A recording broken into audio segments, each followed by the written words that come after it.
పరిశుద్ధాత్మ లేని రక్షింపబడిన క్రైస్తవుడు ఉండడు. పరిశుద్ధాత్ముడు విశ్వాసిలో ఉండి అనేక కార్యాలు చేస్తాడు.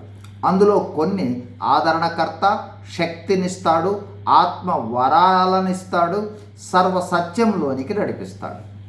గత వీడియోలో ఆత్మ వరాలను చూచాం. ఈ రోజున ఆత్మ ఫలాన్ని చూడబోతూ ఉన్నాం. ఆత్మ ఫలము అనగా ఒక వ్యక్తి తనలో ఉన్న పరిశుద్ధాత్మతో సామరస్యంగా జీవించేటప్పుడు లేదా ఆత్మతో నింపబడి జీవించేటప్పుడు అతని జీవితంలో వ్యక్తమయ్యే లక్షణాలు. ఆత్మ ఫలము వేరు, ఆత్మ వరాలు వేరు.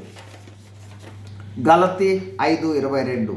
అయితే ఆత్మ ఫలమేమనగా ప్రేమ, సంతోషము, సమాధానము, దీర్ఘశాంతము, దయాళుత్వము, మంచితనము, విశ్వాసము, సాత్వికము, ఆశా నిగ్రహము. ఈ గుణ స్వభావములు ఒక పండులోని వివిధ భాగాల లాంటివి. వీటిని ప్రేమ యొక్క వివిధ రూపాలుగా కూడా చెప్పవచ్చు. ఈ లక్షణాలన్నీ క్రీస్తు ప్రభువు వారి గుణలక్షణాలు.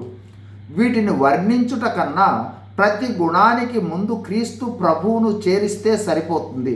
అంటే క్రీస్తు ప్రభువు ప్రేమ, క్రీస్తు కలిగి ఉన్న సంతోషము, క్రీస్తు కలిగి ఉన్న సమాధానము, క్రీస్తు కలిగి ఉన్న దీర్ఘశాంతము, క్రీస్తు కలిగి ఉన్న దయాళుత్వము, క్రీస్తు కలిగిన మంచితనము, క్రీస్తు వలె దేవునిపై విశ్వాసము, క్రీస్తు కలిగిన సాత్వికము, క్రీస్తు ప్రభువు చూపిన దీర్ఘశాంతముగా చెప్పవచ్చు.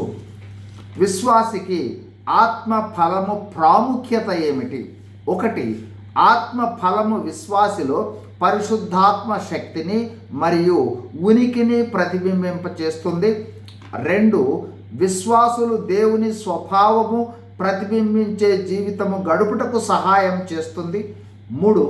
ఆత్మ ఫలము విశ్వాసిని క్రీస్తు ప్రభువు రూపంలోనికి మార్చి క్రీస్తు ప్రభువును మన ద్వారా వెల్లడి చేస్తుంది.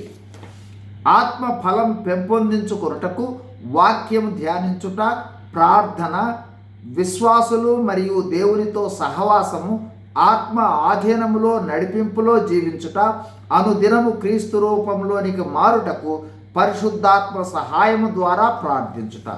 ఒక్క మాటలో ఆత్మ ఫలము క్రీస్తు రూపాన్ని ఇస్తుంది. ఆత్మ వరాలు క్రీస్తు శరీరమైన సంఘక్షేమమునకు, విస్తరణకు దోహదం చేస్తాయి. God bless you. Thank you.